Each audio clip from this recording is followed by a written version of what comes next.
Halo, para petani hebat di seluruh Indonesia. Kembali lagi bersama kami di channel yang selalu setia menemani Anda merawat ladang dan kebun. Hari ini kita akan membahas musuh yang seringkali tak terlihat, namun dampaknya luar biasa. Mereka adalah hama tersembunyi yang bersembunyi di dalam tanah. Pernahkah Anda melihat tanaman tiba-tiba layu? Padahal air dan pupuk sudah cukup atau pertumbuhannya kerdil tanpa sebab yang jelas? Jangan-jangan biang keladinya ada di bawah sana, menggerogoti aset terpenting kita, akar tanaman. Tanah yang kita pijak ini bukan sekadar media tanam. Ini adalah sebuah ekosistem yang kompleks, penuh dengan kehidupan. Ada mikroorganisme baik yang membantu menyuburkan tanah, tapi di sisi lain, ada juga penghuni yang merugikan. 3 di antaranya yang paling sering kita jumpai adalah uret, keong, dan berbagai jenis larva serangga. Mari kita kenali mereka satu persatu. Pertama, uret ini adalah larva dari kumbang, biasanya berwarna putih, gemuk, dengan bentuk tubuh melengkung seperti huruf C. Mereka sangat rakus memakan akar-akar muda. Jika populasi uret tinggi, sistem perakaran bisa habis total dan tanaman pun mati seketika.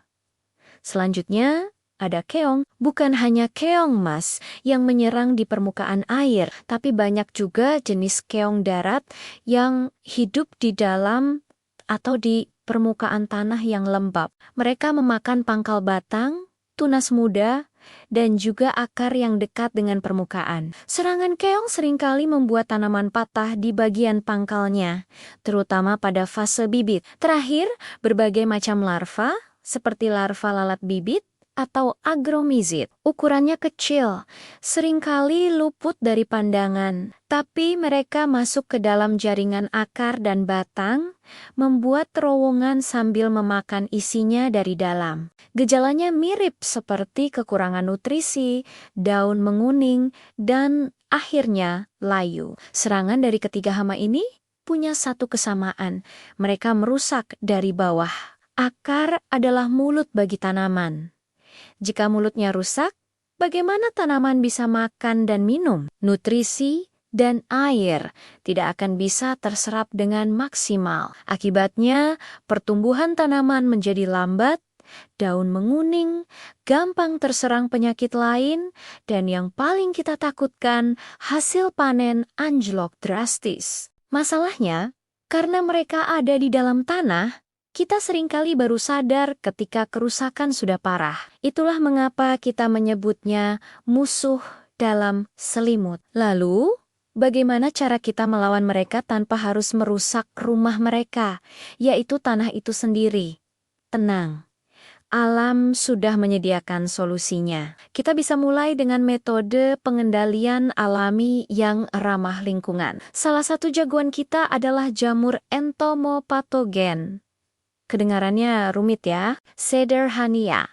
Ini adalah jamur baik yang bisa menginfeksi dan membunuh serangga hama. 2 yang paling populer adalah Beauveria bassiana dan Metarhizium anisopli. Cara kerjanya luar biasa. Ketika spora jamur ini mengenai tubuh hama seperti uret atau larva, spora akan berkecambah, menembus kulitnya, lalu tumbuh di dalam tubuh hama dan akhirnya membunuhnya.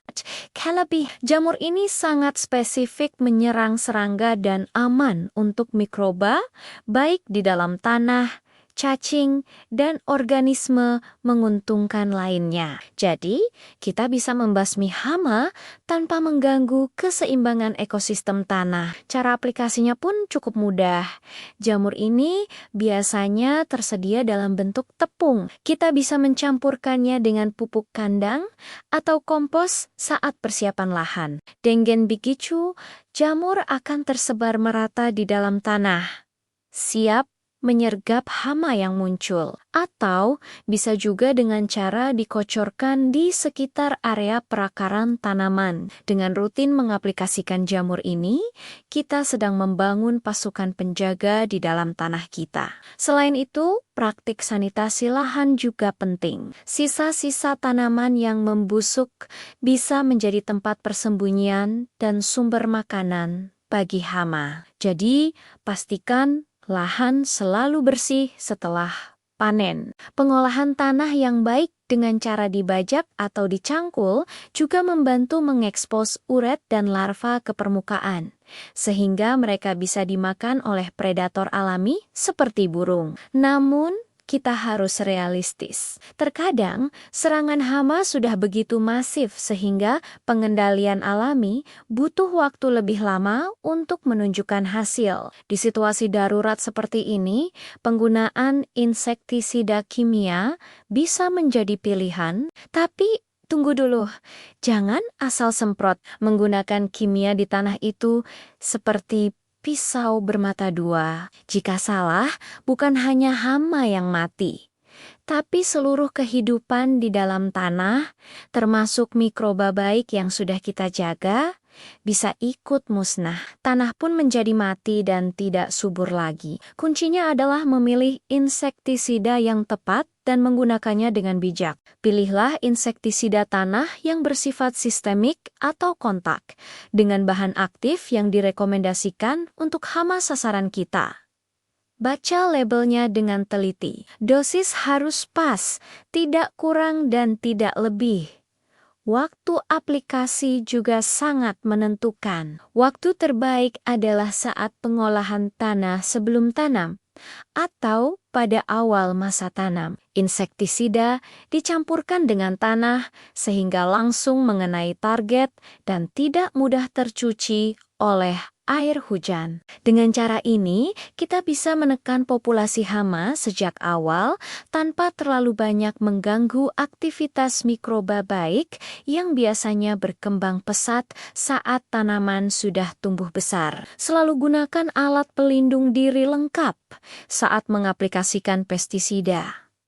Ya, kesehatan kita adalah yang utama. Ingat teman-teman, tujuan kita bukan memusnahkan hama sampai habis, tapi mengendalikannya di bawah ambang batas yang merugikan. Menggabungkan berbagai metode adalah cara terbaik. Lakukan rotasi tanaman untuk memutus siklus hidup hama. Tanam beberapa tanaman refugia atau tanaman perangkap di pinggir lahan untuk mengalihkan perhatian hama. Jaga kelembapan tanah agar tidak terlalu basah yang disukai keong, tapi juga jangan terlalu kering. Semua tindakan ini adalah bagian dari sistem pengendalian hama terpadu PHT. Kita bekerja sama dengan alam, bukan melawannya. Jadi kesimpulannya adalah, mulailah lebih sering memeriksa kondisi tanah kita, bukan hanya daun dan batang tanaman. Gali sedikit di sekitar perakaran,